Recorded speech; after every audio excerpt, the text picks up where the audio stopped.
किसी ने क्या खूब कहा है, कोई भी गलती छोटी नहीं होती। और इस छोटे सी बात में बड़ी बात तो ये होती है कि उस गलती से हम लोग कितना सीखते हैं और फिर अपने जीवन में उसे दोबारा कभी नहीं करने का प्रण लेते हैं। आज की कहानी एक चोरी के बारे में।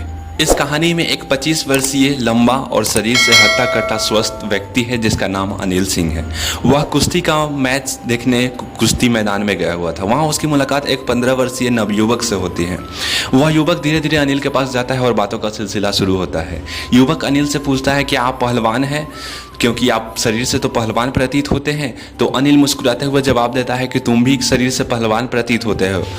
तो फिर उस अनिल ने उसे युवक से अपना नाम पूछा तो युवक ने मुस्कुराते हुए अपना नाम हरि सिंह बताया। वह हिचकिचा भी रहा था क्योंकि वास्तव में वह झूठ बोल रहा था, क्योंकि वह हर एक महीने अपना नाम बदल बदल कर लोगों को बताता था जिससे वह पुलिस से बच सके, क्योंकि वह एक चोर था।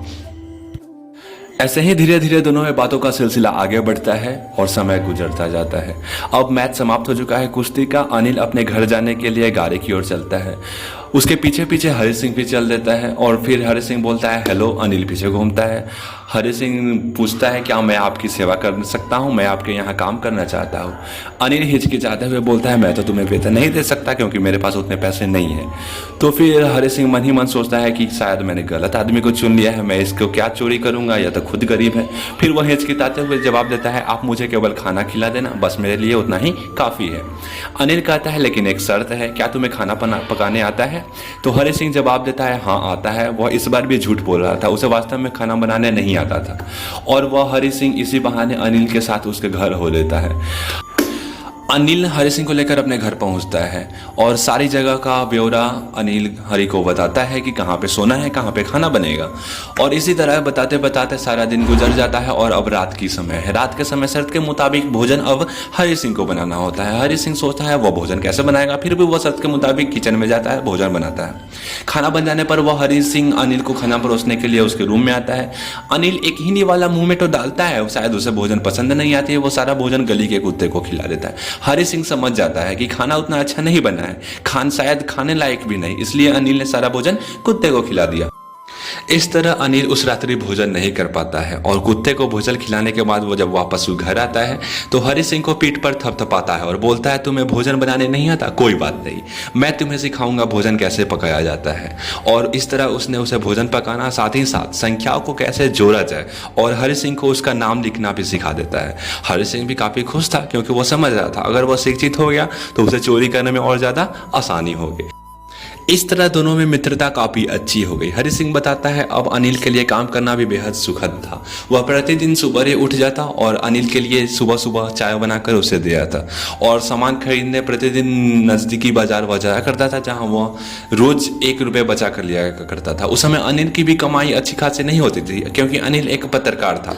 जब जब उसकी पत्रिकाएँ अखबार में छपती थी तभी वह कमा पाता था। एक शाम अनिल नोटों की गड्डी लिए घर पे वापस आता है। हरि सिंह समझ जाता है कि इसकी किसी पुस्तक को किसी प्रकाशक ने खरीद लिया है जिसके बदले इसे इतने रुपए मिले हैं। हरि सिंह अनिल को पैसे रखते हुए गड्ढे के नीचे देख लेता है। फिर उसके मन में वास्तविक चोरी के ख्यालात उत्पन्न होने लगते हैं। वह सोचता है वह इतने दिनों से अनिल के लिए काम कर रहा है, ना कि अनिल ने उसे किसी का वेतन दिया है, ना कुछ पैसा मुफ्त में दिया है। तो फिर क्यों ना अपना वास्तविक धंधा शुरू किया जाए, क्योंकि उसे चोरी किए बहुत ज़्यादा दिन हो गया था। वो सोच रहा था कि इस धंधे को प्रैक्टिस अभ्यास में बरकरार रखना चाहिए। और इस तरह रात हुई, रात के 10 बज रहे थे और हरि सिंह अपने बिस्तर से खड़ा हो जाता है उठकर और अनिल को देखता है। वो काफ़ी गहरी नींद में सोया हुआ था।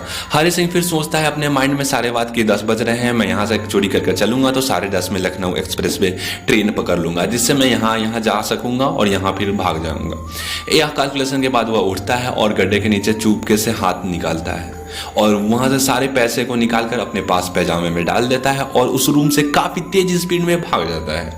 बाहर निकलते ही वह स्टेशन पे पहुंचता है। वहां ट्रेन चालू हो चुकी हुई होती। वह चाहता तो ट्रेन में आराम से बैठ सकता था। फिर उसके माइंड में पुराने ख्यालात वापस आ जाते हैं कि कैसे अनिल ने उसके ऊपर उतना विश्वास किया और उसे अपना नाम लिखना सिखाया, उसे जोड़ना सिखाया, उसे खाना बनाना सिखाया, उसे वास्तव में एक इंसान की जो जरूरत दिनचर्या की काम थी सारी चीजें सिखाई और मैं उसी को चोरी कर भाग रहा हूँ।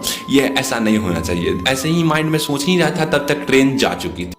ट्रेन के गुजरने के बाद हरि सिंह वह अपने आप को स्टेशन पे बिल्कुल वीरान और अकेला पाता है। फिर उसके दिमाग में ख्यालात आते हैं कि वास्तव में उसका है ही कौन।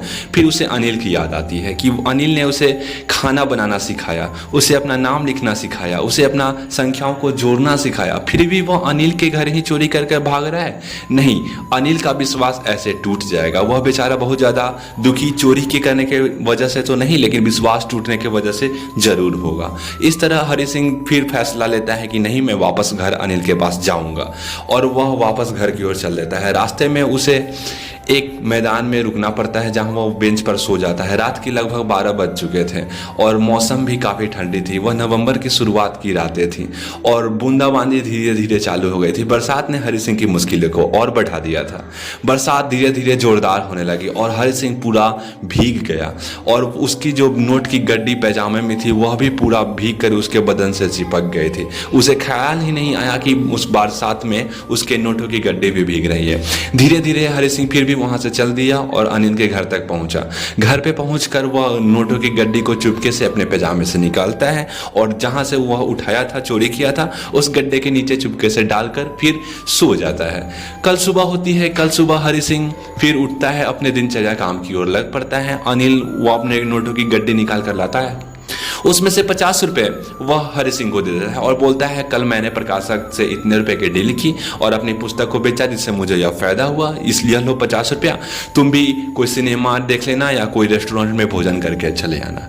हरि सिंह बहुत घबराया हुआ था क्योंकि वह जानता था क्योंकि उसने चोरी की है, फिर भी वह अनिल उसको हेल्प कर रहा है, उसकी मदद कर रहा है, और अनिल इस तरह बहुत खूबसूरत से एक मुस्कान देता है और हरि सिंह समझ जाता है कि वह जानता है कि उसने चोरी करने का प्रयास की है, क्योंकि वो उस बरसात में वह जो नोट गीली हो चुकी थी वो सारी सबूत बयां कर रहे थे। इस छोटी सी कहानी से हम लोग बहुत कुछ सीख सकते हैं कि हम लोग को जीवन में कोई भी गलती छोटी नहीं समझनी चाहिए। गलती गलती होती है, लेकिन बड़ी बात उसमें यह होती है कि उस गलती को हम लोग कितना अपने जीवन के ऊपर उतार पाते हैं और उसे कितना शिक्षा ग्रहण कर पाते हैं।